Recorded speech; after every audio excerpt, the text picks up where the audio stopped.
I turn to Riyadh. We are used to viewing the Saudis as the epitome of hate, anti-Semitism, total rejection of the right of any Jew to set foot in Palestine, and for that matter on Saudi soil. A book recently published in Israel and written as a doctoral thesis by the late Mikhail Kahanov, who died, by the way, unfortunately, just 10 days ago, entitled Saudi Arabia and the Conflict in Palestine, has startling revelations concerning the Saudi realpolitik towards the Jews in Palestine as of the 30s and 40s till this very day. Kahanov, a dear and esteemed colleague of mine, was a man of outstanding personal bravery and senior command distinction. In the seventh decade of his life, he spent 10 years on his research and produced a vast array of evidence proving his premise that, and I quote the name of the last chapter in his book, "The Saudi attitude to Jews and Zionism, from hatred to acceptance of reality."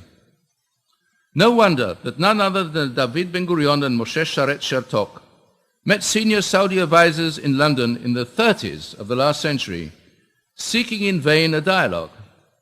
Ben-Gurion told Hafez Wahaba, a senior royal court advisor, an Egyptian by the way, all the court advisors of the Ibn Saud were non-Saudis, for reasons I'm sure you will understand, that only King Ibn Saud was capable of effecting a historic rapprochement between the Arabs and the Jews of Palestine.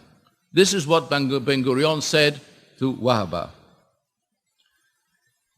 In fact, ladies and gentlemen, the Saudis never really helped the Palestinian Arab population in Palestine, either with financial aid, and they have a few finances at their disposal, as you might guess, or significant military support.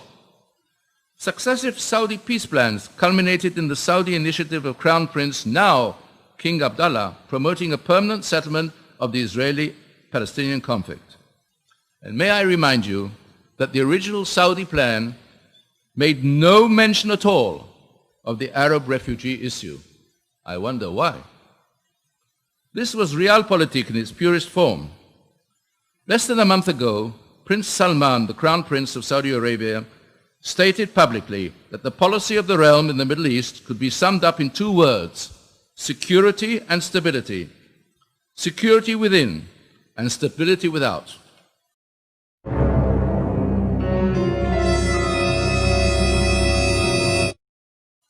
Ladies and gentlemen, does this not mirror exactly what Prime Minister Netanyahu is seeking?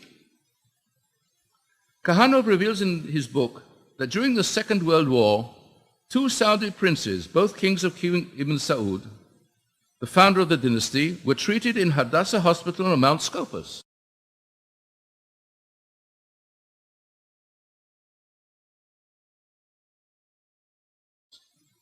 One, Prince Mansour, later became the first Minister of Defense of the kingdom. The second wrote a glowing letter of thanks to the hospital on Royal House official news notepaper, praising the treatment he received from the doctors and nurses at the time. His name was Fahd, who later became king in 1985 and was the immediate predecessor of the current monarch who mounted the throne in 2002. Now, none of these two medical patients could have gone to Hadassah without the express approval of Ibn Saud. There are numerous items in the book proving that the Saudis never supported the Palestinian cause with money or arms. Ibn Saud viewed the Palestinian national movements as potential threats to stability in the region.